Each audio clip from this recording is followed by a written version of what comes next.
Boa noite, está no ar o programa Grisa TV, um olhar pangrisiano.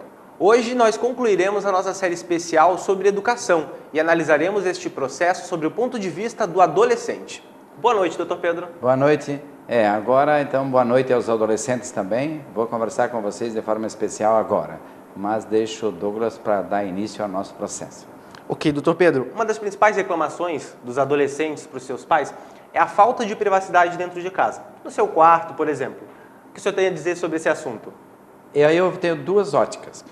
Primeiro, que o quarto de adolescente na casa da mamãe e do papai não tem que virar zona. Eu falo a palavra certa, zona de meretrício.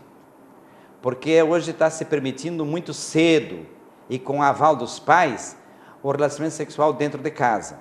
Eu digo, pode sim, precisa haver a privacidade, deve ter. Eu digo que cada pessoa tem que ter seu espaço, como eu já dei na parte da adolescência, eu falei da gaveta que meu filho tinha no meu escritório.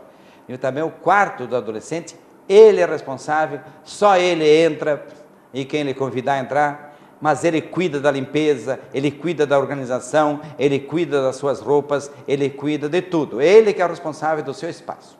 Porque assim ele aprende também a valorizar as coisas que tem, ele aprende a ser comandante da sua vida, ele aprende a ser adulto.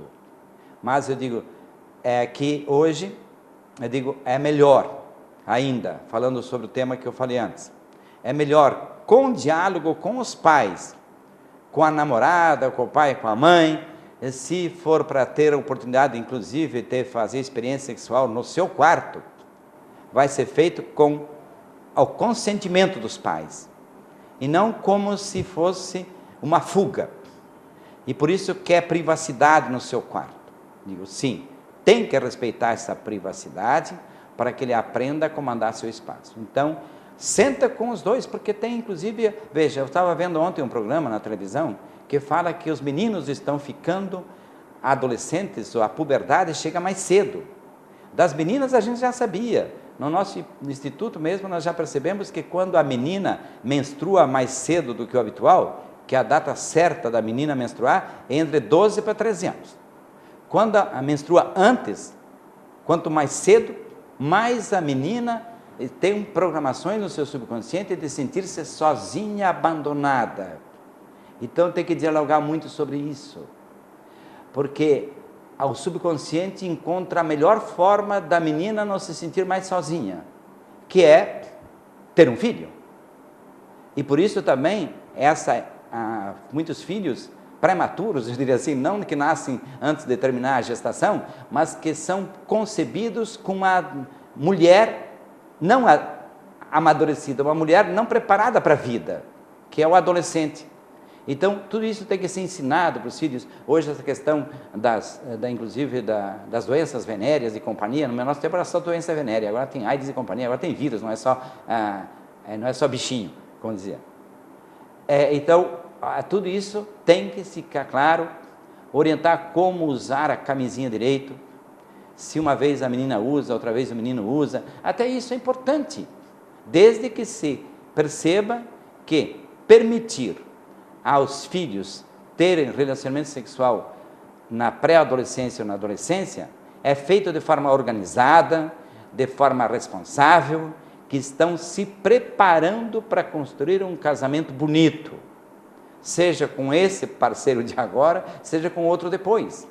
Mas tudo isso tem que ser avaliado, estudado, inclusive não só debatido, estudado. Vamos ler o que diz esse livro, vamos ler aquilo que o Grisa diz lá nos livros dele, hoje tem muitos livros sobre isso e muito bons. Temos, por exemplo, que é a hora de até depende de se estudar isso. Homens de Marte e mulher de Vênus. E assim por diante. Ok, doutor Pedro, quanto à questão da privacidade, né, eu acho que o ideal funciona mais ou menos assim, o diálogo aberto entre os pais, né, e o filho chegar para o pai, eu não vou trancar a porta do quarto, mas bate antes de entrar. Perfeito. E a gente já resolve Ótimo. esse problema. Gostei e assim, da dica. Todos os problemas vão sendo resolvidos através desse diálogo, né? Perfeito. Diálogo, como disse, quando você visa um objetivo de produzir resultados de melhor qualidade, e não é apenas conversa. E tem muitos filhos também que reclamam, né, quanto à questão de diálogo, que os pais querem simplesmente falar para se intrometer na vida dele. São pais que seguem o padrão, aquele script que a sociedade dá, e que na verdade não desenvolveram um vínculo com o adolescente. Daí o diálogo não vai valer nada. Eu digo porque, na verdade, veja, houve um tempo em que realmente havia necessidade dos pais ter mais autoridade dentro de casa. Imagina lá, meu pai, eram 14 irmãos. Então, dentro de casa, os pais tinham que ter o papel de madre superiora, ou de comandante do exército, né? Do sargento que comanda os soldados. Então, era uma outra realidade que tinha que ter, inclusive, mais firmeza. Hoje, quando às vezes temos um filho só dentro de casa, meu Deus, ele vai se sentir sozinho. Então, os pais, muitas vezes, têm que promover esse diálogo também para que ele se sinta mais cedo, tendo os pais como irmãos, os pais como parceiros, os pais como aqueles que colaboram com ele, que são, de fato, parceiros ou sócios, no contexto familiar. Ok. O senhor escreveu o seguinte: os parâmetros educacionais se alicerçam na compreensão do subconsciente, especialmente ao ser comparado ao terreno mental que precisa ser adequadamente cultivado e à besta interior a ser convenientemente domesticada e adestrada. Como explicar isso para o adolescente? Veja, o que acontece? Isso já era para ter explicado na infância, mas quem não explicou direito na infância, explicar agora na adolescência. Que nós, de fato, somos uma pessoa, cada um é um, e diferente do outro. Não tem duas pessoas iguais nesse planeta, e nem analisando as pessoas do passado e do futuro. Sempre somos um ser único. Mas tem que lembrar também que nós temos dentro de nós duas funções mentais, e que faz com que a pessoa funcione como dois.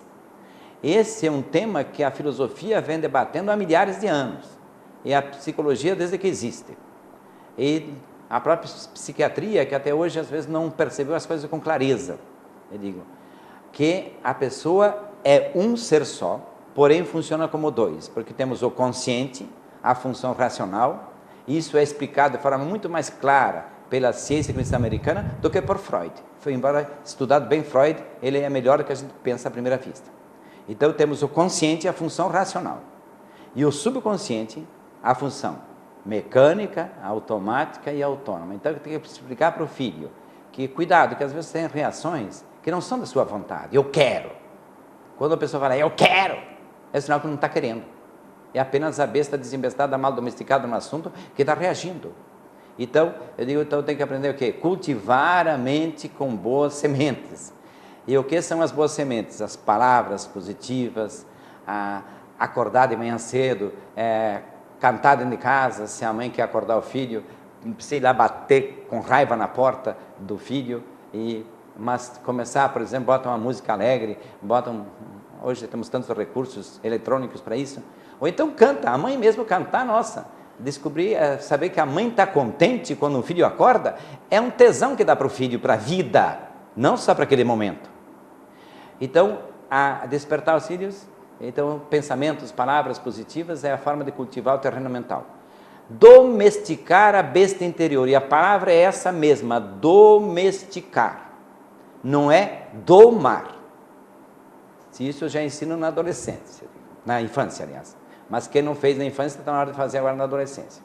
E domesticar e ensinar hábitos benéficos, positivos, e sempre ter em mente a trilogia. Vai ser bom para a pessoa, para o adolescente, vai ser bom para a mãe, mas vai ser bom para a família, vai ser bom para o pai, vai ser bom para a família e para a sociedade dentro da qual a gente está inserido. E aí sempre cabe lembrar uma sabedoria milenar. Se a palavra convence, só o exemplo arrasta. Então a mãe também é que começa a cantar para despertar o filho, ou o pai, se é o melhor cantor da casa, e também está em casa na hora que é a hora do menino, ou do filho ou da filha serem acordados. Cantar, gente, é maravilhoso. Mas se você não tem uma voz boa, o seu filho provavelmente já sabe a música que você gosta. Coloca a música que você gosta, mas de preferência que não seja música chata para o filho. Que também aí os pais têm que aprender a ouvir as músicas que os adolescentes gostam. E de vez em quando não tem problema mentir, dizer que gostou de uma determinada música só para criar esse elo, né? Isso. Só que isso não é mentir.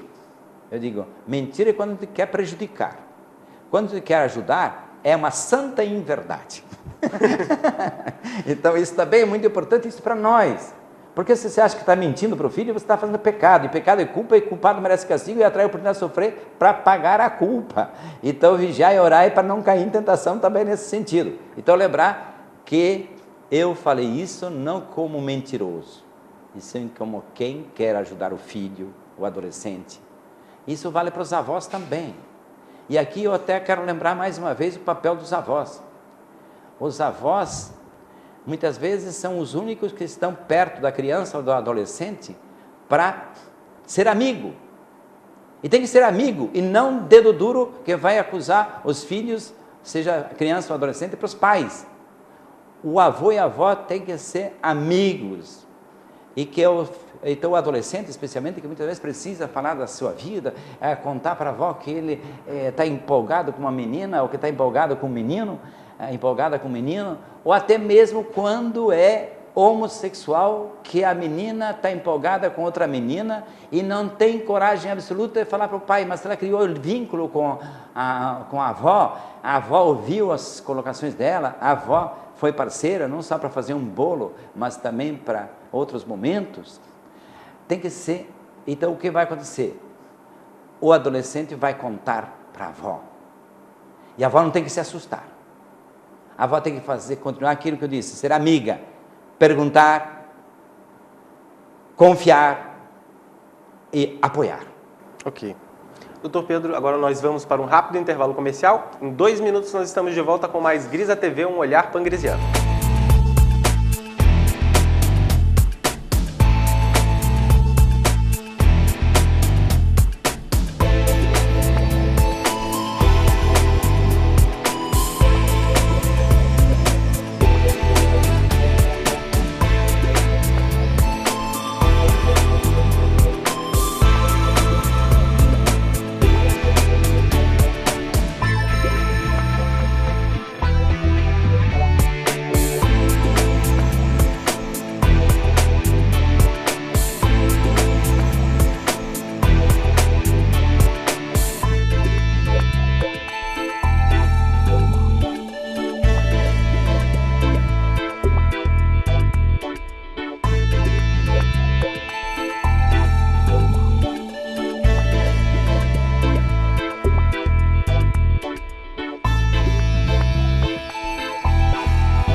Estamos de volta com o programa Grisa TV, um olhar pangrisiano.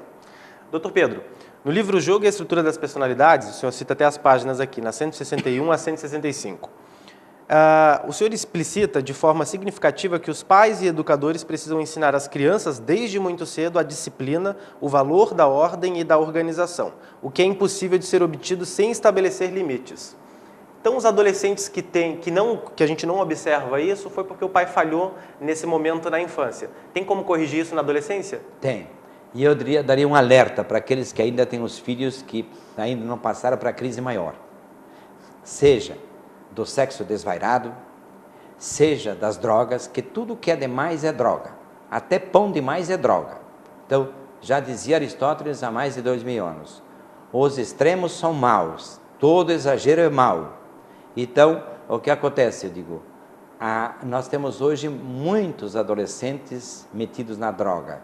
Por quê? Porque não aprenderam disciplina, organização, não descobriram como é bom fazer o bem, como é legal e como é chique colaborar com a mãe e com o pai e também contribuir para a professora em sala de aula.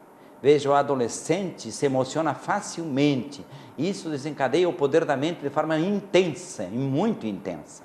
Eu dei um outro exemplo no programa anterior falando da infância e vale mais para a adolescência.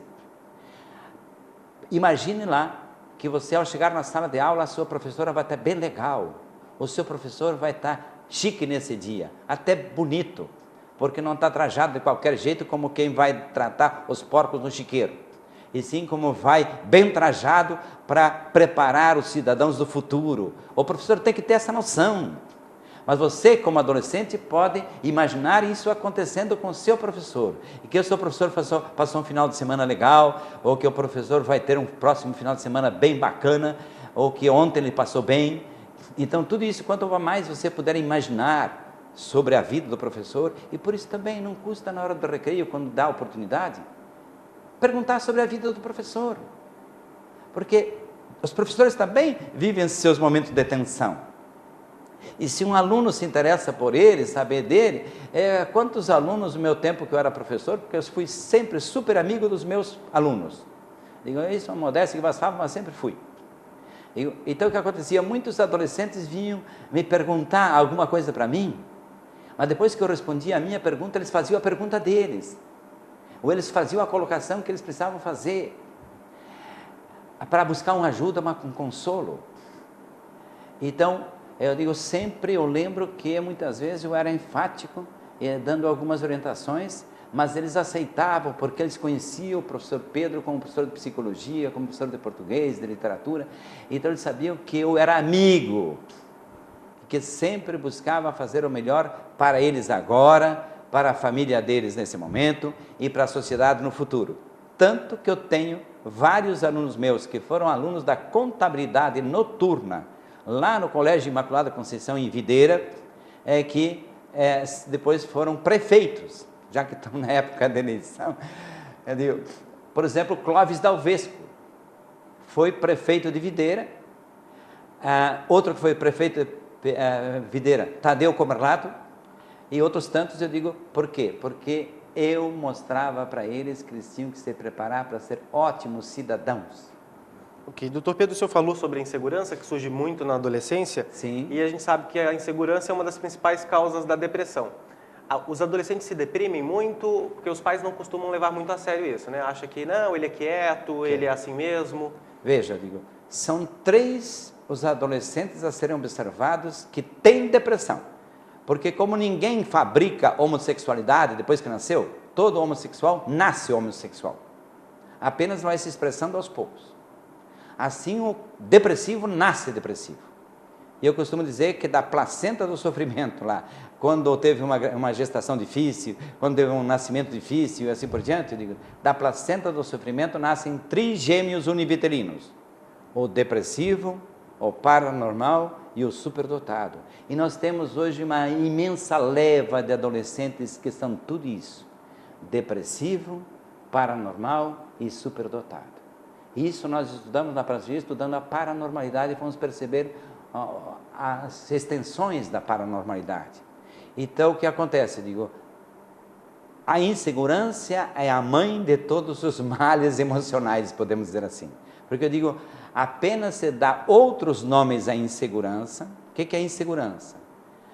A ameaça de morte diante do perigo. Só isso. Não importa se é direta, indireta, se a ameaça é próxima ou distante, mas insegurança só existe diante de um perigo. E perigo só existe quando de fato representa a ameaça de morte. E isso foi que nos permitiu entender muitos casos de casas mal assombradas, etc., em que havia dentro uma pessoa que se sentia ameaçada. Então, eu digo, realmente aqui, Douglas, também com relação a essa insegurança, ela é normal na vida do adolescente. E se um adolescente só tira nota 10 e acha ruim quando ganha 9,5, esse é um depressivo que temos que ter muito cuidado. porque ele tem pavor de ser rejeitado. Porque se ele tira nota 9,5 e não 10, como está habituado, eu digo, o filho de nota 10 é um depressivo profundo. Ele não aceita ser rejeitado diante dele mesmo. Então ele tem supermania da perfeição. Todo exagero é mau. Então, o adolescente hoje estamos, eu diria assim que hoje, 80% no mínimo dos adolescentes que estão aí, são depressivos em potencial ou depressivos que podem se manifestar ou já se manifestaram. Então, quando um filho vem se queixar que está inseguro, ou que está com muita dor de cabeça, ou qualquer sintoma, pais não têm que ser juízes. Já falei, chega de ser professor, fiscal e polícia, e muito menos juiz que condena. Tem que ser juiz que compreende. Eu digo, quando preciso for, é preciso ajudar a avaliar. Mas avaliar não é condenar. Então, é preciso sim prestar atenção, porque aí é a janela com a qual ele tem chance de olhar para fora e ver o sol da manhã e não ficar se sentindo preso dentro do seu mundo escuro, do seu quarto mental, da sua interioridade depressiva. Ok, doutor Pedro, tornou-se cada vez mais comum hoje em dia os pais, os professores, a escola, surgiu algum problema com o adolescente, eles mandam o adolescente para o psicólogo. Hoje em dia eles nem levam mais, eles mandam o adolescente para o psicólogo. Certo. Você acredita nesse tipo de terapia em que os pais não têm participação? Veja, sempre os pais têm que ter participação. Primeiro que o pai tem que no mínimo escolher o psicólogo, porque nós temos muitos psicólogos competentes. Eu digo que encaminhar psicólogo é muito melhor que mandar psiquiatra de cara, digo. E tem, acima de tudo, estudar mais também os pais sobre a adolescência, sobre essa questão hoje que está no foco, que é a questão emocional. Eu digo, porque o adolescente, ele funciona à base das emoções, porque ele é extremamente inseguro, porque ele não é mais criança, e quando banca a criança ainda reclama, ridicularismo. Nunca ridicularize um adolescente que tem atitudes infantis. Ele de repente está dizendo quanto ele confia em você, por isso ele se comporta como criança. Ou muitas vezes ele está pedindo ajuda. Então também não queira que o seu filho adolescente seja adulto, que saiba se virar e fazer tudo sozinho. Ele tem que ser respeitada a personalidade. Vá plantar batata. Também você, psicólogo, se ainda tem essa ideia. Digo, por quê? Porque, eu digo, a personalidade está em formação. E nós temos que ter competência para orientar aquele que está em fase de construção. Então, isso é importantíssimo. E eu digo isso, eu aprendi na parapsicologia. E o quantos adolescentes eu já recebi no meu gabinete de orientação, que chegou lá e a mãe diz, trouxe aqui porque não quis levar para o psiquiatra, porque ele cortou o pulso. A primeira coisa que eu faço, eu digo, parabéns para você.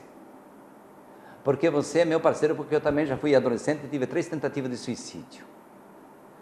Aí os adolescentes se tornam meus amigos. Eu digo, e aqui, meu querido, eu não tenho paciência para ter paciente, eu só aceito sócio em terapia. Então nós vamos ser sócios, só que você vai ser o sócio majoritário. Você e companhia, você com a mãe, com o pai. Fica com a maior responsabilidade. Isso aí, dividimos as responsabilidades, exatamente. E isso então, gente, eu vejo quanto sucesso, mais do que eu tinha planejado. Eu fiz com adolescente e com criança também. Hoje tenho essa famosa limitação visual, que às vezes me impede de ver, mas eu já estou desenvolvendo outras habilidades para perceber quando o adolescente está contente, quando o adolescente acompanha a minha explicação, e muitas vezes as mães chegam querendo despachar em cima de mim todos os problemas do filho. Eu digo, calma, mulher, você fica quieta, você está aí para ser assessora e não comandar o processo. Eu estou falando com o seu filho. Então, ter esse respeito com a pessoa, os pais também têm que ter em casa. Não precisa falar só isolado com o filho. Eu acho que quando a mãe vai falar com o filho, o pai tem que estar do lado, se puder. Só se não puder mesmo, porque nesse momento não tem como o pai chegar em casa e assim por diante. Mais ainda, você tem uma criança sendo orientada, um pré-adolescente, a irmã mais velha tem direito de sentar junto. Porque a irmã já passou por essa fase, já conhece essa chata dessa velha, ou já conhece esse homem que às vezes é muito inseguro e que me atrapalha. Então, aí existe a possibilidade de termos um contexto mais amplo, porque eu digo sempre, temos que ver sempre o texto em seu contexto. e dentro de casa isso também. Então, associarmos mais gente para ajudar não é faltar com o respeito à individualidade de cada um. Em muitos momentos temos que respeitar, mas mais do que respeitar, perceber que você tem parceiros para ajudar. Ok, doutor Pedro, os assuntos que a gente abordou ao longo desse mês inteiro nessa série sobre educação estão no livro Liberte Seu Poder Extra e no livro O Jogo e a Estrutura das Personalidades, né? Ambos de sua autoria. É mais um. O paranormalidade, um potencial mental, porque o adolescente sempre tem grandes manifestações de paranormalidade. Eu digo, então, lá nesse livro tem todas as orientações também dos vários tipos, e os adolescentes gostam muito de estudar isso. Exatamente, o senhor falou nesse... E tem um livro também que ensina tudo isso numa tacada só. O Poder da Fé e a Paranormalidade. Ok, então. Suas considerações finais sobre o assunto? Bem, eu queria dizer isso, gente. Lembrar sempre que não temos que buscar outra coisa, a não ser perceber como a vida funciona e buscarmos equilíbrio. Embora às vezes aqui eu fico meio enfático, digo que alguns podem me achar bravo, eu digo, eu não fico mais bravo. No máximo eu fico indignado. Mas realmente, eu digo, hoje, inclusive eu diria tempo atrás que eu não tinha paz interior. Aliás, tinha paz interior, mas não tinha alegria interior. Hoje eu já tenho alegria interior também, porque os adolescentes me ensinaram muito, as crianças me ajudaram muito, os pais que vieram buscar ajuda para os filhos me ensinaram muito. Então, gente, sempre temos muito a aprender a qualquer momento da vida. Muito obrigado, doutor Pedro. E você de casa pode aprender ainda mais sobre parapsicologia em nosso portal na internet. Acesse www.sistemagrisa.com.br. O programa de hoje reprisa neste sábado e na próxima segunda-feira às 20 horas. E quinta-feira que vem, às 21h, nós nos encontramos aqui na TV Floripa para mais um Grisa TV, um olhar pangrisiano. Boa noite.